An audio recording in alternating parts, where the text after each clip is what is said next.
Okay, so today I am welcoming Tanya, who runs The Wiser Woman. Thank you so much for joining me. Thank you for having me. It's a Lovely to be here. And before I get you to kind of tell us a little bit about yourself, Tanya, and the fabulous work that you do, I thought it would just maybe be a good intro for me to say why I wanted to get you on here.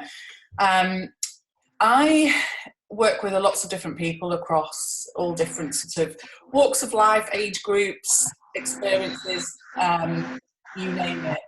And one of the things that crops up for women frequently is these damn hormones.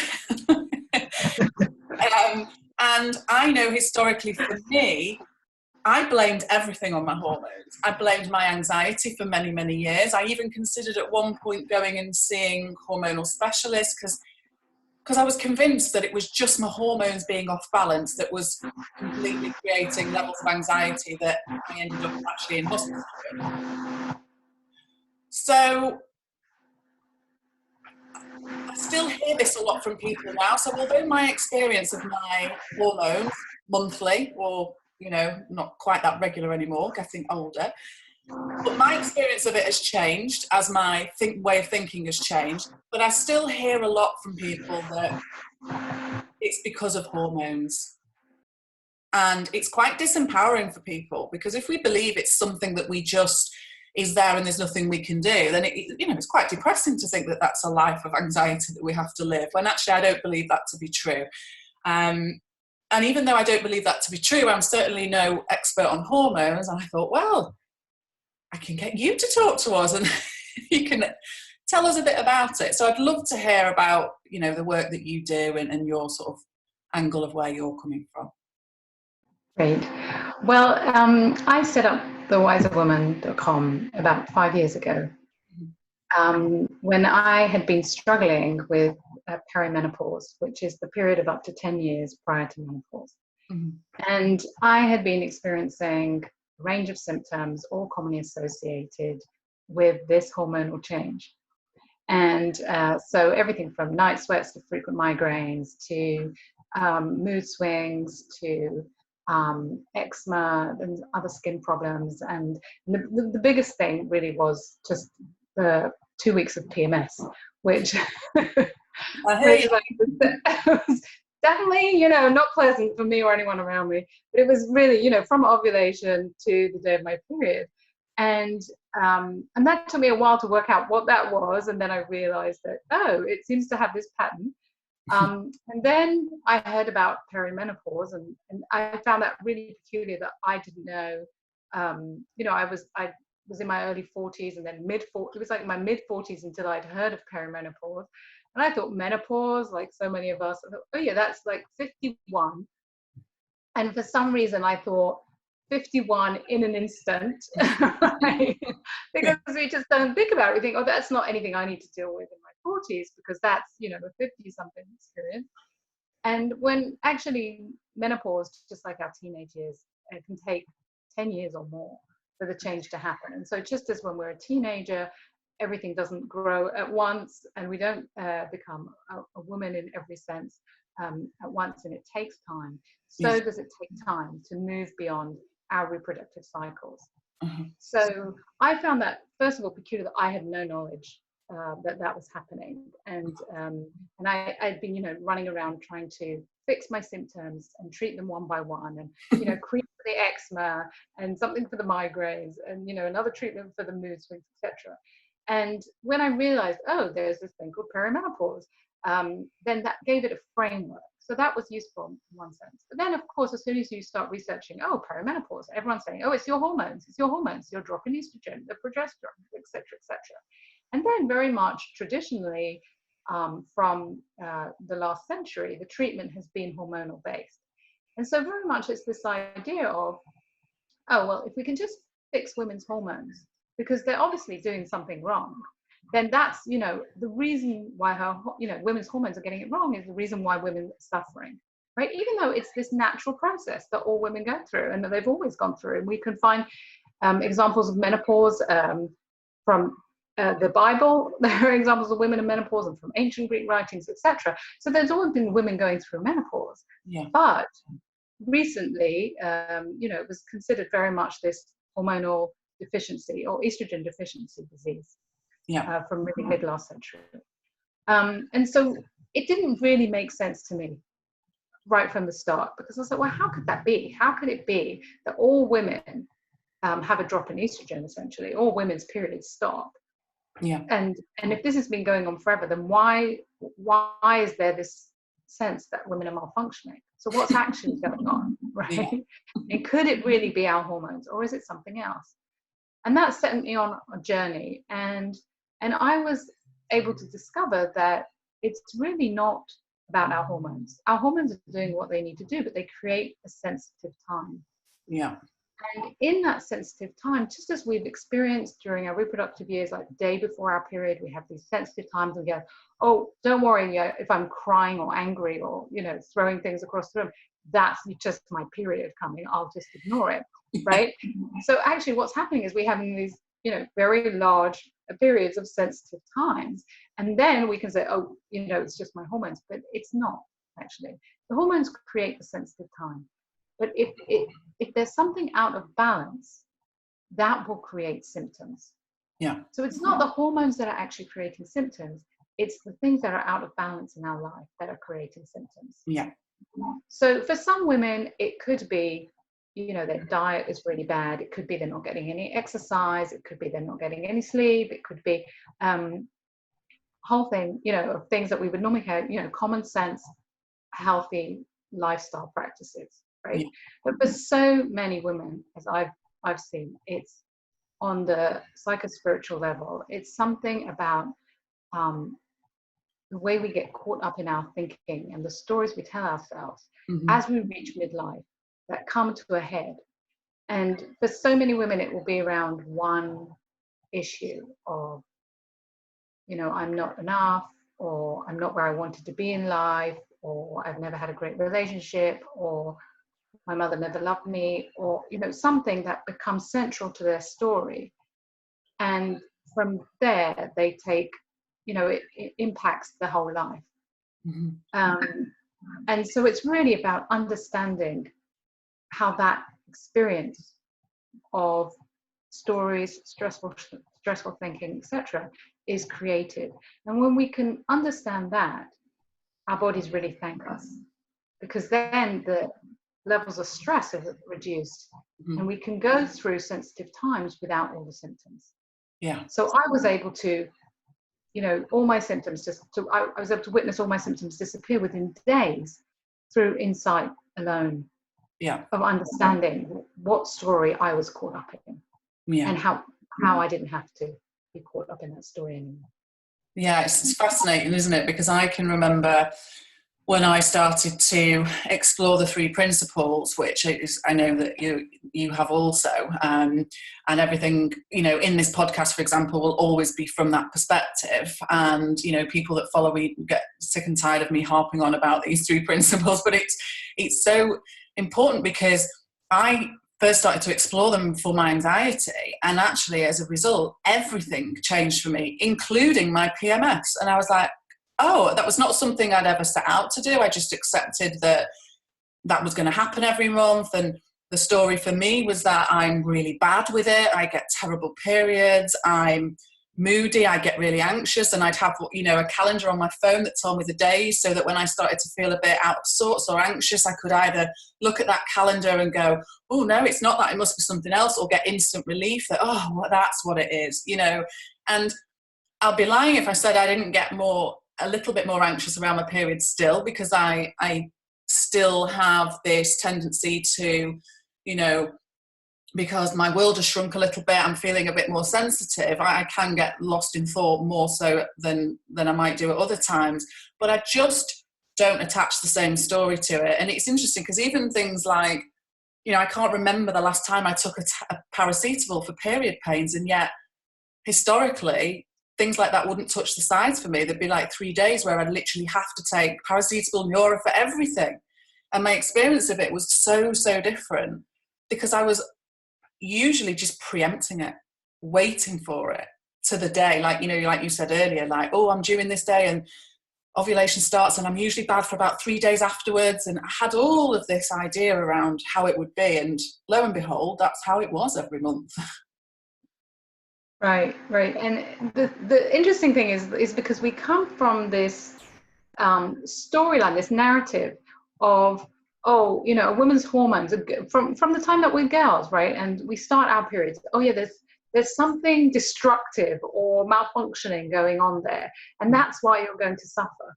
When really, if we look at a woman's body through an eye of, wow, it's brilliant, right? It's made of this brilliance that we can't even begin to understand. Yeah. Then if we say, well, why would I be getting these sensitive times the day before my period? And then if you come from it from, well, what if my body is brilliant? And what if it always acts out of love? Then those sensitive times are actually asking you to slow down. Yeah. They're actually asking you to maybe look inside, to slow down, to stop what you do regularly, all that fast movement and, you know, rushing from place to place, which perhaps we don't do now since we're recording this under lockdown. But, you know, that sort of fast-paced life or whatever it is that's going on, there is your body saying, wait a minute, I now need to put into energy into the period. Yeah. So can you just slow down? And then that will make this transition at this time of the month easier. Yeah. And then you take that and you expand that into the whole time of perimenopause and menopause, and that's what's happening. The body is saying, please, you know, slow down and wake up to what's actually going on in your life. And I am going to keep on sending you symptoms, which are actually just messages. Yeah. And you could call them messages of love, right? Mm-hmm. Because the body is just acting from love. I'm sending you those messages because I want to bring you back into balance. Yeah. Now, why is that so brilliant? Because at midlife, we do get to a point in life where we're not necessarily more susceptible to chronic disease, but if you look at charts, for example, of the beginning of chronic disease, let's say in populations, you definitely see something happen around midlife. Now, is that inevitable? It's not inevitable, because especially as women, we have this system that wants to guide us through these sensitive times to help us get into balance. Yeah. And so the body is saying, you're going to a sort of another long-term sensitive time in your old age. Disease is not inevitable, right? But if you don't wake up to what a good balanced lifestyle looks like, then maybe the discomfort that you're going to feel at midlife is going to progress into disease. But it doesn't have to be, Yeah. right? We can wake up to the messages that our body is sending us. And those messages, like I said, you know, it's all about the lifestyle choices, but it's so important about the way we understand how stress is created and how experiences are created and how we can move through life lighter and with more joy.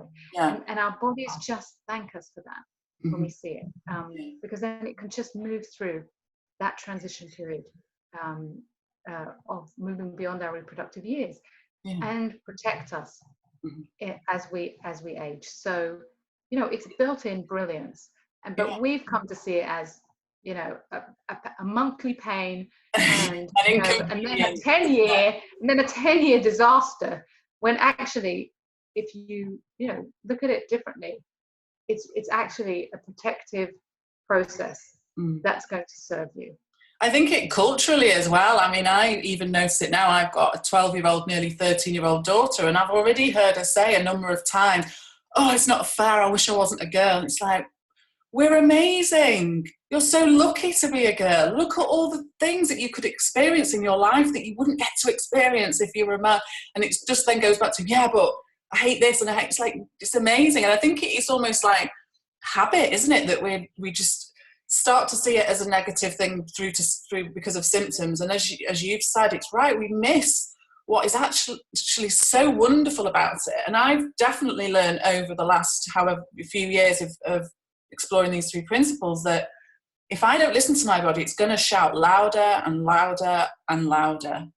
And we're going to, you know, we need to give into it at some point, and the sooner the better, because actually once you do and stop resisting, you know, when you talked earlier about estrogen levels being lower or whatever it is, and I think what we want often is to someone to go, right, well, just replace those for me so I can get on with what I'm doing. When actually, that's not what it's about. It's there for a reason. It's trusting that nature, has our back. It's there for a reason, which, like you say, is to slow us down. So looking for something in replacement to just, I know obviously, treatments can be had and all of that stuff, but ultimately, if we understand and listen to what is a natural, wonderful process and lessen that resistance, it does just seem to fall away by itself. Yeah, absolutely. And if you look at what happens to us on a monthly basis during our reproductive years, it's like the intelligence inside the body, which I like to call the wiser woman, and that's how I call my business. So the wiser woman comes and sort of knocks on the door, yeah, and says, maybe you want to look at this, or maybe you want to, slow down, or maybe you want some compassion for yourself, or whatever that gentle message is. Mm-hmm. And like I said, we've been like, oh, I'd better just take a pill, or I better just, drink some more alcohol. I better just just wipe that message out because I don't have time to listen to it. And then, like I said, you come to midlife and that lesson just gets louder and louder. And so it's so interesting because what happens with so many women in their symptoms is, they get one symptom and, like I said, they try to treat it individually, and then they get another symptom, then they get another one. And what's happening is, it's like the body's saying, I'm sending you one symptom. Oh, you're not waking up with that one? I'm going to send you another one. Oh, you're still not waking up, so I'm going to send you a louder one and a louder one. Mm-hmm. And then we're just, wanting to turn down the volume. And like you said, we want to do it quickly. We race around thinking there must be the solution, the pill, the cream, the treatment that is just going to fix me, and it's just going to, turn my hormones off, as it were, or just, replace them so that they can be back to where I was in my 30s, when your body's not actually interested in that at all. Because you're going through a progression, you're going through an awakening, you're going through a divine transition period that's part of the brilliance of our design. And we want to just ignore it and say, I don't want to do that. Like, no change, please. Right? No change monthly on a monthly level, and then no change in my 40s and 50s. Can't I just go on as I was? And the brilliance of the body is saying no. Mm-hmm. Right? Yeah. There is change. Mm-hmm. And we need to experience it. And this is a time when we're going to learn, and we're going to come through this journey wiser. Yeah. And in a better position to live in our innate well-being. Do it's really interesting. I've just kind of had a little insight whilst you've been talking. I haven't drank alcohol now for just over a month and a week, about 5 weeks. And that was just a choice. I was in lockdown. It was becoming a little bit more habitual. And I just thought, I'm just going to stop because my motivation was lacking, etc. It was just too easy. And I'm not a massive drinker at all, but it was just becoming a bit, I just thought, I'm just going to have a break from it. And it's been wonderful. But the toughest time was when I was on my period. And the reason for that is because psychologically, I have this story around my monthly cycle that I crave alcohol more when I'm hormonal. I say it every time. I do tend to crave it, and I would tend to. If I ever have a hangover, I can guarantee it's going to be around that period of time. So I might not have a hangover all month because I've not drank in any to any degree, and then suddenly hormonally it's like, oh, here's my period and I've got a hangover. And it was even my husband not so long ago said, there's a pattern here with you and periods and hangovers. And I always put it down to, maybe it's the sugar I'm craving, maybe it's this thing, and actually maybe it's me trying to push out what my body was telling me at those times, and my way of going, I'm not listening, I'm having this wine instead, so I'm not listening. And it's just interesting for me that I'm craving this or the sugar, or when actually, that's something I'm going to reflect on now as to what that's maybe really about. Yeah. And the other thing that might be, I think you've probably seen something there for you as well, but I hear from a lot of women who are in perimenopause or menopause that they just can't drink alcohol anymore. Mm-hmm. And there seems to be some sort of trace chemicals in wine and some different alcohol that when we're in our 20s and 30s, and maybe not just before menstruation or during menstruation, then our bodies can detoxify those chemicals. And when we're in maybe around our period or in perimenopause or menopause, the body's struggling a bit more to detoxify those chemicals. And Right. so it's creating a response to that alcohol. And it's not only the trace chemicals, it's also the alcohol as well that needs to be detoxified from the body. So Mhm. lots of women, I know that some women are saying, oh, I can't drink any wine, but I can organic wine. And there are other women who are saying, I can't drink alcohol at all. My Mhm. body's just telling me no. And so then there's this struggle, because then it becomes like this thing of, oh God, this as well. You see all these posts, Yeah. as if it wasn't enough, the night sweats, the hot flushes, this, that, and everything. And now I can't drink alcohol, life is over. But actually, again, it's just the body saying, hey, right now, this isn't really working for me, right? So I'm going to send you, a bigger hangover, or whatever it is, to stop that routine of yours, which is Yeah. alcohol drinking. Because right now, that's not working. Well, and it works, because now I've not chosen to drink for a while, and I've no desire, not putting pressure on myself, but right now I've no desire to do so either, which is just interesting, isn't it? It's like, so maybe I've listened, finally, age 42 nearly, I'm listening. Well, that's a great time to start. And that's according to design, because really the body almost lets us get away with so much in our 20s and 30s. And it just, bounces along. And this is almost like, this is our training period, is where we're going to learn from our mistakes, etc. And, so many people in their 20s and 30s, they'll sort of have a bad relationship, a long-term bad relationship, or they'll be in the job that they hate, or they'll eat the crappy food, or they'll party too hard and not sleep enough. And, just about they'll get through. And then come into their 40s, like the body's saying, no. And they're going to get real signs of, if that job, relationship, diet, over partying life isn't working for you, like there aren't changes that need to be made. Yeah. And again, the reason for that is because the body is wise. Yeah. And it's this wisdom that just bubbles to the surface at this age and guides the woman to a path of love and to a path of her innate health. Yeah. And the only way that our bodies can communicate with us are through symptoms. Yeah, definitely. It's the same with anxiety. That was one of the biggest things that when I really started to see with the 3 principles, is that all of the symptoms that I was so scared of and feared so much and obsessed over were absolutely the biggest gift I could have ever received. And I think that's started to trickle into the idea of hormones as well for me. But first it was the anxiety, and then that's kind of. But yeah, it's you're right, and I know that sometimes people will be listening to this and it's new to them. They've not explored the 3 principles at all in any way, and will maybe even feel frustrated by some of what we say, because it's that thing of, it's quite simple, isn't it? When you hear it, it makes perfect sense, and yet somehow we resist it. We can disbelieve it, and we still feel that there's a solution, there's a problem that needs fixing, and we need to find that solution. And actually, everything's working exactly how it should. Right. So in the 3 principles, we talk about this divine intelligence as mind. Mm-hmm. And really, when you look at women's experience and the way we treat hormones, it's almost as if we put hormones outside of mind. We put hormones outside of that divine intelligence. Mm-hmm. And we say, oh yeah, it may be that my heart is beating without me needing to do anything, and my food is digesting, and my eyes are blinking, and I'm making sense of these words, etc., etc. But my hormones, right, they have like a different life altogether. They're another story, right? yeah. Right, they're another story. Surely that isn't intelligent. But the thing is, our hormones are part of that intelligence too. Yeah. And as soon as we can see that, and we can relax into that, like you said, we're taken care of, and there's this system that's already working for us. Mm-hmm. And there's this divine intelligence that spreads throughout our body and, has no limits. And when we truly see that, wow, it's such a relief. Yeah. Because we're not in control of that. There's nothing that we need to fix. We're not broken. We just need to create an awareness and understanding of what's actually going on in our body and how our bodies are communicating with us and what our bodies want us to know. Yeah, brilliant.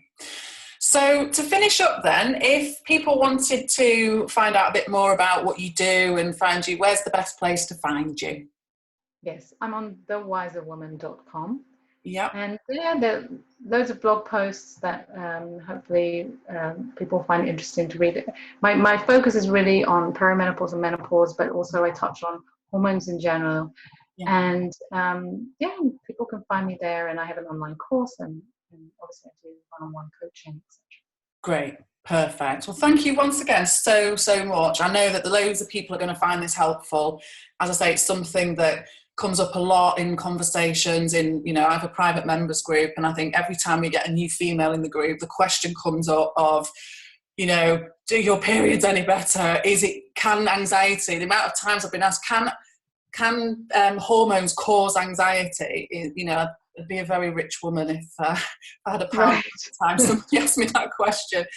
And I really wanted to talk to you because, as you say, that's been part of your journey. It's something that you've experienced those symptoms, and you've then experienced life without those symptoms, when the only difference is your understanding, your awareness, and so thank you so much for sharing that. I really appreciate it. Pleasure. No problem.